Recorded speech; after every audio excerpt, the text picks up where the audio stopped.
আবেদন করলে বেগম জিয়ার প্যারোলে মুক্তির বিষয় ভেবে দেখা হবে বললেন স্বরাষ্ট্রমন্ত্রী। একটা কারণ দর্শিয়ে তাকে আবেদন করতে হবে, তারপরে আমরা চিন্তা করব আমরা তিনি যাবেন কি যাবেন না। আন্দোলনের মাধ্যমে বেগম জিয়াকে মুক্ত করার পক্ষে মির্জা ফখরুল।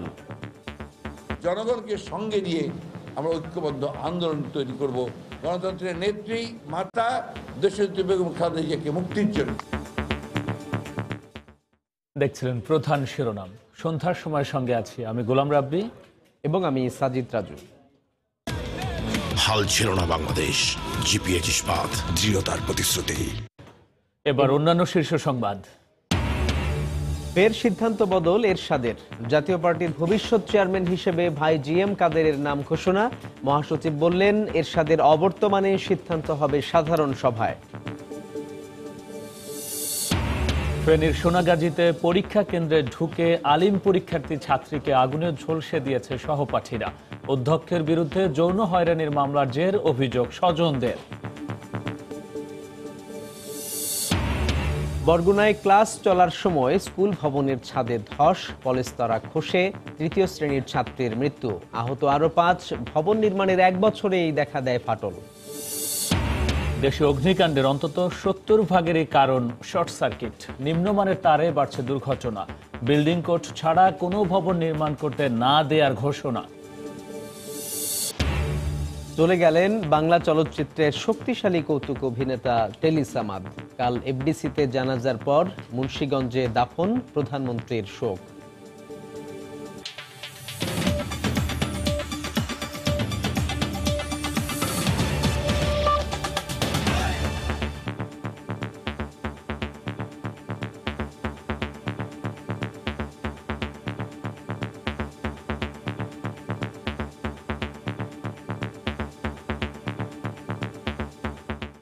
সুনির্দিষ্ট কারণ দেখিয়ে আবেদন করা হলে বিএনপি চেয়ারপারসন বেগম খালেদা জিয়ার প্যারোলে মুক্তির বিষয়টি সরকার বিবেচনা করবে বলে জানিয়েছেন স্বরাষ্ট্রমন্ত্রী আসাদুজ্জামান খান কামাল। দুপুরে জামালপুরের দেওয়ানগঞ্জে সাংবাদিকদের প্রশ্নের জবাবে একথা বলেন মন্ত্রী। এদিকে রাজধানীতে এক অনুষ্ঠানে বিএনপি মহাসচিব মির্জা ফখরুল ইসলাম আলমগীর বলেন, ঐক্যবদ্ধ আন্দোলনের মাধ্যমেই বেগম জিয়াকে মুক্ত করা হবে। জিয়া অরফানেজ ট্রাস্ট দুর্নীতি মামলায় 5 বছরের কারাদণ্ডে দণ্ডিত হয়ে বিএনপি চেয়ারপারসন কারাগারে যান গেল বছরের 8 ফেব্রুয়ারি। এরপর ওই বছরের 29 অক্টোবর জিয়া চ্যারিটেবল ট্রাস্ট মামলায় 7 বছরের জেল হয় বেগম জিয়ার। পরের দিন 30 অক্টোবর অরফানেজ ট্রাস্ট মামলার আপিলে হাইকোর্ট সাজা বাড়িয়ে 10 বছরের কারাদণ্ড দেন বেগম জিয়াকে। এই সময় একে একে 32টি মামলায় গ্রেফতার দেখানো হয় বেগম জিয়াকে। এর মধ্যে দণ্ডিত 2 মামলা সহ 31টিতে জামিন পেলেও কুমিল্লার নাশকতার মামলায় হুকুমের আসামি বেগম জিয়ার জামিন আটকে গেলে বিলম্বিত হয় মুক্তি প্রক্রিয়া। এই অবস্থায় হাইকোর্ট কুমিল্লার মামলায় জামিন দিলেও চেম্বার আদালতে আটকে যায়। এ বিষয়ে শুনানির জন্য রোববার দিন ধার্য রয়েছে। এছাড়া মানহানির আরও একটি মামলা সহ আরও 4টি মামলায় গ্রেফতার রয়েছেন বেগম জিয়া। এ অবস্থায় গেল সপ্তাহে চিকিৎসার জন্য বঙ্গবন্ধু শেখ মুজিব মেডিকেল বিশ্ববিদ্যালয় হাসপাতালে ভর্তি করা হয় বেগম জিয়াকে। মূলত এর আগে থেকেই বেগম জিয়াকে চরম অসুস্থ দাবি করে তার মুক্তি চাইছিলেন বিএনপি নেতারা। এ অবস্থায় রোববার এ ব্যাপারে মুখ খুললেন স্বরাষ্ট্রমন্ত্রী। প্যারোলে মুক্তি পেতে হলে তাকে একটা ক্লজ দিয়ে একটা কারণ দর্শিয়ে তাকে আবেদন করতে হবে। সেই আবেদনটি আমাদের কাছে এখনো আসেনি। আসলে তারপরে আমরা চিন্তা করব আমরা তিনি যাবেন কি যাবেন না। এদিকে ঢাকায় এক অনুষ্ঠানে বিএনপি মহাসচিব দাবি করেন, সরকার বেগম জিয়াকে উন্নত চিকিৎসা না দিয়ে মানবাধিকার লঙ্ঘন করছে। ঐক্যবদ্ধ আন্দোলনের মাধ্যমে বেগম জিয়াকে মুক্ত করা হবে বলে হুঁশিয়ারি দেন তিনি। বারবার আমরা পরিস্থিতি অত্যন্ত অসুস্থ। সে অসুস্থতা এমন পর্যায়ে গেছে এখন যে তিনি হাঁটতে পারেন না, তিনি কোনো কিছু খেতে পারছেন না। তাকে এইভাবে এই যে নির্যাতন করা হচ্ছে, এই নির্যাতন আমরা মনে করি এটা মানবাধিকার বিবর্জিত। জনগণকে সঙ্গে নিয়ে আমরা ঐক্যবদ্ধ আন্দোলন তৈরি করব গণতন্ত্র পুনরুদ্ধারের জন্য, গণতন্ত্রের নেত্রী মাতা দেশনেত্রী বেগম খালেদা জিয়াকে মুক্তির জন্য। এদিকে বিএনপি চেয়ারপারসনের নিঃশর্ত মুক্তির দাবিতে মিছিল করেছে স্বেচ্ছাসেবক দল। দুপুরে নয়াপল্টন কেন্দ্রীয় কার্যালয়ের সামনে মিছিলে নেতৃত্ব দেন দলের সিনিয়র যুগ্ম মহাসচিব রুহুল কবির রিজভী। মিছিলটি কার্যালয়ের সামনে থেকে শুরু হয়ে কিছু দূর এগিয়ে আবার সেখানেই শেষ হয়। খান মোহাম্মদ রুমেল, সময় সংবাদ, ঢাকা। আবারও সিদ্ধান্ত পাল্টালেন এরশাদ। জাতীয় পার্টির ভবিষ্যৎ চেয়ারম্যান হিসেবে ঘোষণা করলেন ভাই জিএম কাদেরের নাম। সকালে হুসেইন মোহাম্মদ এরশাদ স্বাক্ষরিত এক সাংগঠনিক নির্দেশে একথা জানানো হয়। তবে জাতীয় পার্টি পারিবারিক দল নয় মন্তব্য করে দলটির মহাসচিব বলেছেন, এ বিষয়ে সাধারণ সভায় সিদ্ধান্ত হবে। বর্তমান সংসদের প্রধান বিরোধী দল জাতীয় পার্টির শীর্ষ নেতা জিএম কাদের একাদশ জাতীয় সংসদ নির্বাচনের আগে এবং পরে 4 মাসে দলের গুরুত্বপূর্ণ পদ থেকে তাকে বারবার প্রত্যাহার আর পুনর্বহালে আলোচনায় দলটি। আগেও একবার জিএম কাদেরকে নিজের উত্তরসূরি ঘোষণা করে সে অবস্থান থেকে সরে আসেন হুসেইন মোহাম্মদ এরশাদ। আবার সে ঘটনারই পুনরাবৃত্তি ঘটল। প্রেস বিজ্ঞপ্তি দিয়ে এরশাদ জানালেন, তিনি চিকিৎসাধীন অবস্থায় বিদেশে থাকাকালে এবং তার অবর্তমানে দলের চেয়ারম্যানের দায়িত্ব পালন করবেন ছোট ভাই জিএম কাদের। তার মানে এই নয়। তবে চেয়ারম্যানের এমন সিদ্ধান্ত মানতে নারাজ দলের মহাসচিব মশিউর রহমান রাঙা। তিনি জানান, জাতীয় পার্টি কোনো পারিবারিক দল নয়। এরশাদের অবর্তমানে কে চেয়ারম্যান হবেন তা দলের সাধারণ সভায় সিদ্ধান্ত হবে। এটা তো একটা দল, তো এটা তো কোনো পারিবারিক বিষয় না যে আমি মারা গেলে আমার ছেলে এটার দায়িত্ব পালন করবে, এরকম তো নয়। দলের চেয়ারম্যান এবং দলের প্রতিষ্ঠাতা এবং দলের এরশাদ সাহেবের যতক্ষণ পর্যন্ত একটি নিঃশ্বাসও আছে ততক্ষণ পর্যন্ত উনি চেয়ারম্যান এখানে থাকবেন। ওনার পরেই ওনার অবর্তমানে তখন আমরা কি করব সেটা আমরা সারা বাংলাদেশের যত আমাদের কর্মী আমাদের রয়েছে, আমাদের যতগুলো জেলা রয়েছে, সব জেলা উপজেলায় আমাদের কমিটি আছে, আমরা একটা সাধারণ সভা করব, সাধারণ সভা করে আমরা চেয়ারম্যান নির্ধারণ করব। এটাই হলো দলের নিয়ম, গণতন্ত্রের সিস্টেম। একাদশ জাতীয় সংসদ নির্বাচনের আগে হুসেইন মোহাম্মদ এরশাদ অসুস্থ হয়ে সিঙ্গাপুরে চিকিৎসাধীন থাকাকালে ছোট ভাই জিএম কাদেরকে উত্তরসূরি ঘোষণা করেন। কিন্তু 22 মার্চ দায়িত্বে অবহেলার অভিযোগ তুলে কো চেয়ারম্যানের পদ থেকে তাকে সরিয়ে দেওয়া হয়। সেই আলোচনার রেশ কাটতে না কাটতে মাত্র 13 দিনের মাথায় গত 4 এপ্রিল জিএম কাদেরকে পুনরায় কো চেয়ারম্যানের পদে বহাল করা হয়। এছাড়া একাদশ জাতীয় সংসদ নির্বাচনের ঠিক আগ মুহূর্তে হঠাৎ করেই রুহুল আমিন হাওলাদারকেও মহাসচিবের পদ থেকে সরিয়ে নতুন মহাসচিব করা হয় মশিউর রহমান রাঙাকে। মৌসুম ইসলাম, সময় সংবাদ, ঢাকা। ফেনীর সোনাগাজীতে পরীক্ষা কেন্দ্রে ঢুকে আলিম পরীক্ষার্থী ছাত্রীকে আগুনে ঝলসে দিয়েছে সহপাঠীদের কয়েকজন। গুরুতর দগ্ধ অবস্থায় তাকে ঢাকায় আনা হয়েছে। সকালে সোনাগাজী ইসলামিয়া সিনিয়র ফাজিল মাদ্রাসা কেন্দ্রে এই ঘটনা ঘটে। স্বজনদের অভিযোগ, যৌন হয়রানির মামলা করার জেরে মাদ্রাসা অধ্যক্ষের ইন্ধনেই তাকে পুড়িয়ে হত্যার চেষ্টা হয়েছে। এ ঘটনায় জড়িতদের শনাক্তের চেষ্টা চালাচ্ছে পুলিশ। এদিকে চিকিৎসকরা জানিয়েছেন তার অবস্থা আশঙ্কাজনক। আলিম আরবি প্রথম পত্র পরীক্ষা দিতে শনিবার সকালে ফেনীর সোনাগাজী ইসলামিয়া সিনিয়র ফাজিল মাদ্রাসা কেন্দ্রে যায় উপজেলার চরচান্দিয়া গ্রামের নুসরাত জাহান রাফি। স্থানীয়রা জানান, পরীক্ষার হল থেকে ভবনের ছাদে ডেকে নিয়ে যায় কয়েক শিক্ষার্থী। এ সময় তার শরীরে আগুন ধরিয়ে দিয়ে পালিয়ে যায় তারা। তাৎক্ষণিকভাবে নুসরাতকে উদ্ধার করে প্রথমে সোনাগাজী স্বাস্থ্য কমপ্লেক্সে ও পরে ফেনী জেলা সদর হাসপাতালে ভর্তি করে পুলিশ। উন্নত চিকিৎসার জন্য নুসরাতকে ঢাকা মেডিকেলের বার্ন ইউনিটে স্থানান্তর করা হয়। তার অবস্থা আশঙ্কাজনক বলে জানিয়েছে হাসপাতালের চিকিৎসক। 4 থেকে 5 জন মেয়ে তার কণ্ঠস্বর পরিচিত, কিন্তু চিনতে পারে নাই। কেরোসিন ঢেলে দিয়ে গায়ে তারপর আগুন ধরাই দেয়।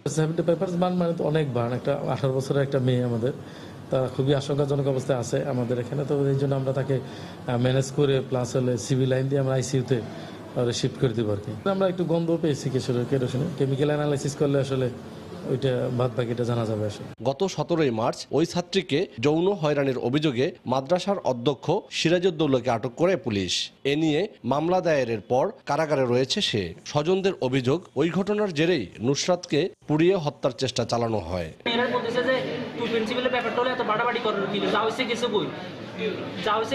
এগুলা দাফা চাপাতে কয় না, হুজুরে অন্যায় করছে আর যাতে কারোর সাথে অন্যায় না করতে পারে, এটা আইনি ভাবে চলে গেছে, আইনি ভাবে হবে। যারা ঘটনা ঘটাইছে, যারা এগুলো করতেছে, যারা করাইতেছে, তাদের আমরা সবাই ফাঁসি চাই, তাদের বিচার চাই। আসলে ঘটনাটা কি ওই আগের ঘটনার কন্টিনিউশন কিনা, বা তাকে কেউ আগুন লাগালো কিনা, সে গায়ে আগুন লাগানো কিনা, যত ঘটনাই আসুক আমাদের কাছে তথ্য, সমস্ত তথ্যগুলো আমরা নিরপেক্ষভাবে যাচাই বাছাই করে দেখছি। এর আগে গত বছরের নভেম্বরেও আলিম দ্বিতীয় বর্ষের এক ছাত্রীকে যৌন হয়রানির অভিযোগ ওঠে অধ্যক্ষ সিরাজউদ্দৌলার বিরুদ্ধে। ওই সময় তাকে অপসারণের দাবিতে বিক্ষোভ সহ বিভিন্ন কর্মসূচি পালন করে শিক্ষার্থীরা। এ নিয়ে এলাকায় উত্তেজনা থাকলেও শপথে বহাল ছিলেন অভিযুক্ত সিরাজউদ্দৌলা। আতিয়াস সজল, সময় সংবাদ, ফেনী। সন্ধ্যার সময় আরো থাকছে। ত্রিপক্ষীয় বৈঠকের পর 10 দিন পর খুলে দেয়া হলো বরিশাল বিশ্ববিদ্যালয়। সমঝোতার দাবি প্রশাসনের, ভিসি অপসারণের দাবিতে অনড় শিক্ষার্থীরা। দেশে অগ্নিকাণ্ডের 70 থেকে 85% কারণ হিসেবে শর্ট সার্কিটকে দায়ী করা হয়। বিশেষজ্ঞরা বলছেন, ভবন নির্মাণে অতি মুনাফার আশায় নিম্নমানের তার ও অন্যান্য সরঞ্জাম ব্যবহার করায় শর্ট সার্কিট থেকে দুর্ঘটনার সংখ্যা বাড়ছে। এদিকে রাজধানীর কাপ্তান বাজারে গিয়ে প্রতিটি দোকানেই দেখা যায় নকল বৈদ্যুতিক তার। সেলিয়া সুলতানার রিপোর্ট, ক্যামেরায় ছিলেন নিজামুদ্দিন লিটন।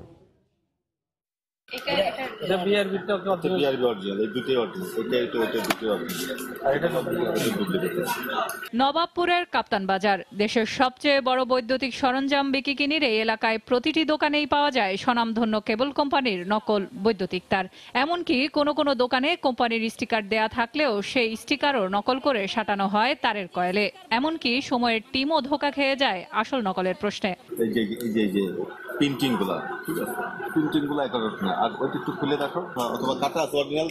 এসব নকল তারের ভোক্তা কারা, এমন প্রশ্নে বিক্রেতারা জানান, যেসব কোম্পানি ভবন নির্মাণের দায়িত্বে থাকেন তারাই অতি লোভের আশায় মানের সাথে সমঝোতা করেন। অন্যদিকে নিখুঁতভাবে নকল হওয়ায় মূল ভোক্তাও বুঝতে পারেন না আসল নকলের ফারাকটুকু। বিক্রেতারাও জানান, এসব নকল তারে ঝুঁকি বেশি।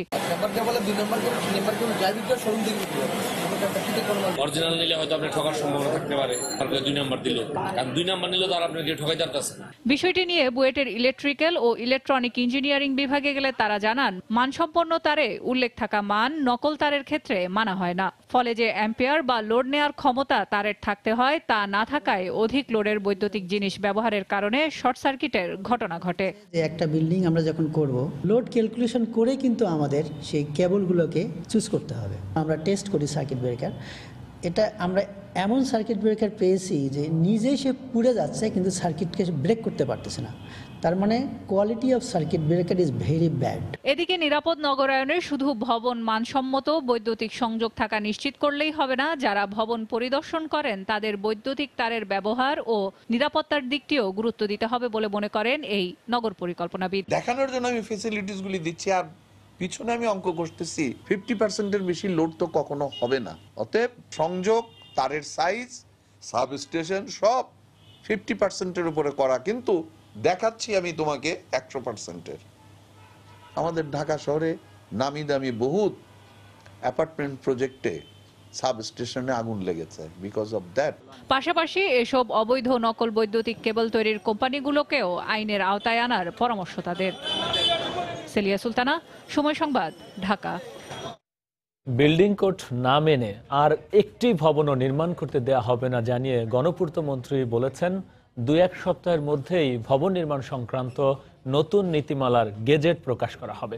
এদিকে ঢাকা উত্তর সিটির পক্ষ থেকে বহুতল ভবনের অগ্নি নিরাপত্তা যাচাই কার্যক্রম উদ্বোধন করে মেয়র আতিকুল ইসলাম বলেছেন, নিরাপদ নয় এমন ভবনে কাজ করতে বাধ্য করার অভিযোগ পেলে ব্যবস্থা নেওয়া হবে।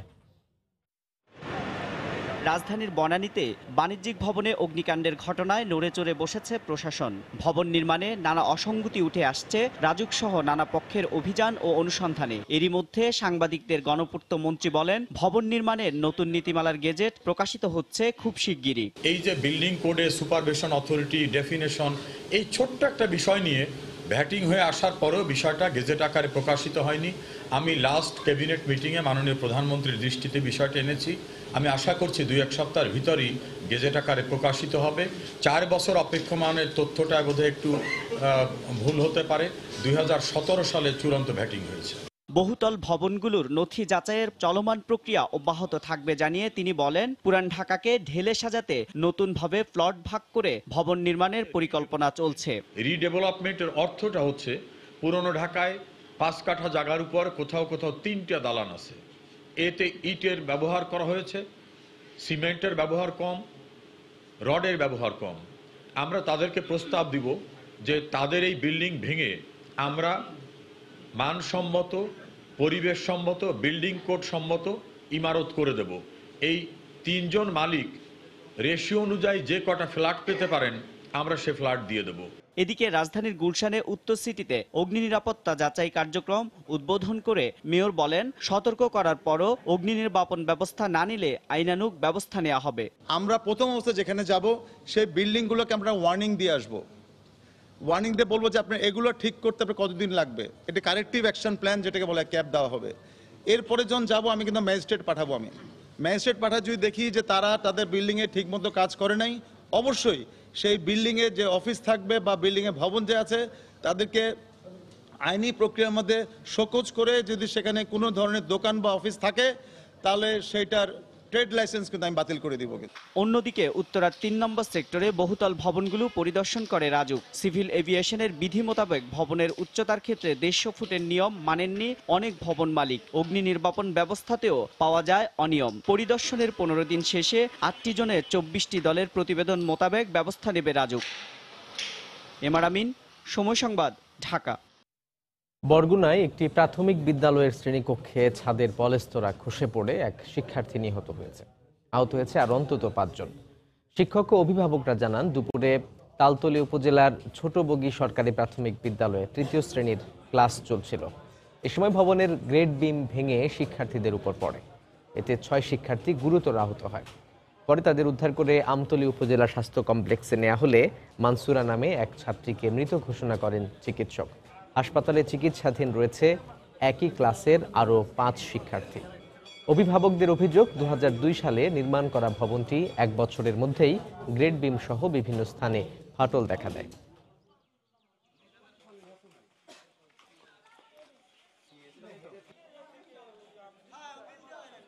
হাজিরা করে বাংলা লিখতে দিচ্ছে ওদের, ওরা লিখতেছিল হঠাৎ করে আর কি ওইটা উপর থেকে পড়ে মাথার উপরে, তো বাচ্চারা সবাই চিৎকার করে বাইরে বেরোয়। আর আমি ওই যে বাচ্চাটা মারা গেছে ওইটা টেনে বের করছি, স্যাররাও গেছে অনেকে, এটা নিয়ে হাসপাতালে চলে গেছি। বিদ্যালয়ের যে ছাদগুলো থাকে এর ভিতর থেকে যে গ্রেড বিম দেওয়া থাকে আড়াআড়ি, ওর ওইখানে প্লাস্টারের কিছু অংশ ভেঙে পড়ছে বাচ্চাদের মাথায়। আমরা বহুবার বলছি যে এই রুম ভাঙ্গা। সমঝোতা বৈঠকে বরিশাল বিশ্ববিদ্যালয় খুলে দেওয়ার সিদ্ধান্ত হলেও উপাচার্যের পদত্যাগ দাবিতে আন্দোলন কর্মসূচি অব্যাহত রাখার ঘোষণা দিয়েছেন শিক্ষার্থীরা। সন্ধ্যায় সংবাদ সম্মেলনে ঘোষণা দেয় আন্দোলনকারীরা। এর আগে শিক্ষার্থীদের সঙ্গে সমঝোতা বৈঠক রোববার বিশ্ববিদ্যালয় খুলে দেওয়ার সিদ্ধান্ত নেয় প্রশাসন। বরিশাল বিভাগীয় কমিশনারের আহ্বানে সার্কিট হাউসে বেলা ১১টায় এই বৈঠক অনুষ্ঠিত হয়। এতে বিশ্ববিদ্যালয় সিন্ডিকেট সদস্য, স্থানীয় জনপ্রতিনিধি এবং সুশীল সমাজের প্রতিনিধিরা অংশ নেন। বৈঠকে দুপক্ষের মধ্যে সমঝোতা হওয়ায় বিশ্ববিদ্যালয় খুলে দেওয়ার সিদ্ধান্তের কথা জানানো হয় প্রশাসনের পক্ষ থেকে। শিক্ষার্থীদের কটূক্তির প্রতিবাদ ও ভিসির পদত্যাগ দাবিতে ২৭ মার্চ থেকে আন্দোলন করে আসছেন শিক্ষার্থীরা। আন্দোলনের মুখে বন্ধ করে দেয়া হয় বিশ্ববিদ্যালয়। ভালোভাবে প্রচার করা হয়েছে যে আমরা সমঝোতা চলে এসেছি এবং আমরা আন্দোলন থেকে সরে গিয়েছি, যেটি পুরোপুরি সত্য নয়। সাধারণ শিক্ষার্থীদের সাথে যখন আমরা আলোচনা করেছি, আলোচনার পর্যায়ে আমাদের সিদ্ধান্ত হলো যে ভিসির পদত্যাগ হোক বা লিভ হোক, যাই হোক, যেটাই সম্ভব হোক, সেটা আমরা লিখিত আকারে না পাওয়া পর্যন্ত আমাদের আন্দোলন থামবে না। চলচ্চিত্রের শক্তিশালী ও ৪ দশকের জনপ্রিয় কৌতুক অভিনেতা টেলিসামাদ আর নেই। দুপুরে রাজধানীর একটি হাসপাতালে চিকিৎসাধীন অবস্থায় মারা যান গুণী এই শিল্পী। ইন্না লিল্লাহি ওয়া ইন্না ইলাইহি রাজিউন। কাল এফডিসিতে জানাজা শেষে জন্মস্থান মুন্সিগঞ্জে দাফন করা হবে টেলিসামাদকে। তার মৃত্যুতে শোক প্রকাশ করেছেন প্রধানমন্ত্রী শেখ হাসিনা। ১৯৪৫ সালের ৮ই জানুয়ারি মুন্সিগঞ্জের নয়াগাঁওয়ে জন্ম নেন আব্দুস সামাদ। পরিবার থেকেই সাংস্কৃতিক পরিমণ্ডলে তার বেড়ে ওঠা। বড় ভাই বিখ্যাত চারুশিল্পী আব্দুল হাইয়ের পদাঙ্ক অনুসরণ করে ভর্তি হন ঢাকা বিশ্ববিদ্যালয়ের চারুকলায়। উনি অসুস্থ হলো, মনে করলাম আমি গিয়েছিলাম ভালো হয়ে যাবে, সেই মানুষটা চলে গেল। এক এক করে বটবৃক্ষের মতো এই বড় মানুষগুলো চলে যাচ্ছে। শনিবার বাদ মাগরিব পশ্চিম রাজাবাজারে নামাজে জানাজা শেষে হিমঘরে রাখা হয় টেলিসামাদের মরদেহ। আব্বা যেন জান্নাতবাসী হয়। আমার আব্বা সবাইকে সারা জীবন হাসিয়ে গেছে, আজকে আমি আমার আব্বার জন্য কাঁদতেছি, আর কিছু বলার নাই। ইচ্ছা ছিল বাবার সাথে একসাথে দুজন মিলে একটা গান করব। এটা এই বছর আমি একটা টার্গেট নিয়ে রাখছি যে একসাথে আমরা দুজন মিলে গান করব। এটা হয়নি, এই নাম আমি হারাইতে দিব না, কারণ মানুষ না মারা গেলে না হারায় যায়, কেউ নাম মনে রাখে না। রোববার এফডিসিতে জানাজা শেষে তার দাফন হবে গ্রামের বাড়ি মুন্সিগঞ্জের পারিবারিক কবরস্থানে। শাফিন জাহিদ, সময় সংবাদ, ঢাকা। তৈরি পোশাক শিল্প মালিকদের শীর্ষ সংগঠন বিজিএমইএ নির্বাচনে ভোট গ্রহণ শেষে এখন চলছে গণনা। এবার নির্বাচনে অংশ নিয়েছে সম্মিলিত পরিষদ, ফোরাম ও স্বাধীনতা পরিষদ। সম্মিলিত পরিষদ ও ফোরামের যৌথ প্যানেলের নেতৃত্বে রয়েছেন মোহাম্মদী গ্রুপের ব্যবস্থাপনা পরিচালক রুবানা হক, আর স্বাধীনতা পরিষদের আহ্বায়ক ডিজাইন অ্যান্ড সোর্স গ্রুপের ব্যবস্থাপনা পরিচালক মোহাম্মদ জাহাঙ্গীর আলম। নির্বাচনে ঢাকা ও চট্টগ্রাম অঞ্চল মিলে ৩৫ জন পরিচালক নির্বাচিত হবেন। এরই মধ্যে চট্টগ্রাম অঞ্চল থেকে ৯ জন বিনা প্রতিদ্বন্দ্বিতায় নির্বাচিত হয়েছেন। অন্য ২৬টি পরিচালক পদে প্রতিদ্বন্দ্বিতা করছেন ৪২ জন। পরে নির্বাচিত পরিচালকরা সভাপতি ও সহ সভাপতি নির্বাচিত করবেন।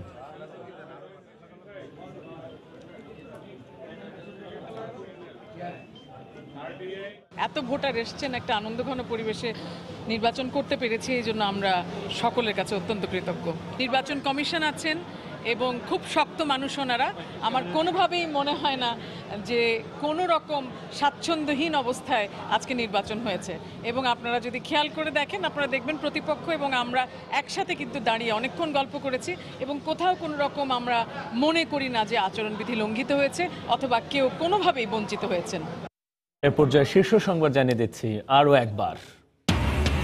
বেগম জিয়ার প্যারোলে মুক্তির বিষয়ে আবেদন করলে ভেবে দেখা হবে বললেন স্বরাষ্ট্রমন্ত্রী। আন্দোলনের মাধ্যমেই তাকে মুক্ত করা হবে, মন্তব্য মির্জা ফখরুলের।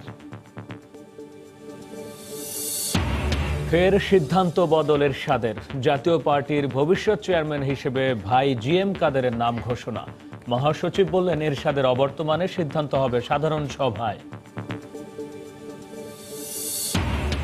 ফেনীর সোনাগাজীতে পরীক্ষা কেন্দ্রে ঢুকে আলিম পরীক্ষার্থী ছাত্রীকে আগুনে ঝলসে দিয়েছে সহপাঠীরা। অধ্যক্ষের বিরুদ্ধে যৌন হয়রানির মামলার জের, অভিযোগ স্বজনদের। বরগুনায় ক্লাস চলার সময় স্কুল ভবনের ছাদে ধস, পলেস্তরা খসে তৃতীয় শ্রেণীর ছাত্রের মৃত্যু, আহত আরো ৫। ভবন নির্মাণের ১ বছরেই দেখা দেয় ফাটল। চলে গেলেন বাংলা চলচ্চিত্রের শক্তিশালী কৌতুক অভিনেতা টেলি সামাদ। কাল এফডিসিতে জানাজার পর মুন্সিগঞ্জে দাফন, রাষ্ট্রপতি ও প্রধানমন্ত্রীর শোক। এই ছিল সন্ধ্যার সময়। আপনার মোবাইলে সময় সংবাদ দেখতেও সকল খবর পেতে ডাউনলোড করুন সময় অ্যাপ। সঙ্গে থাকুন সময়।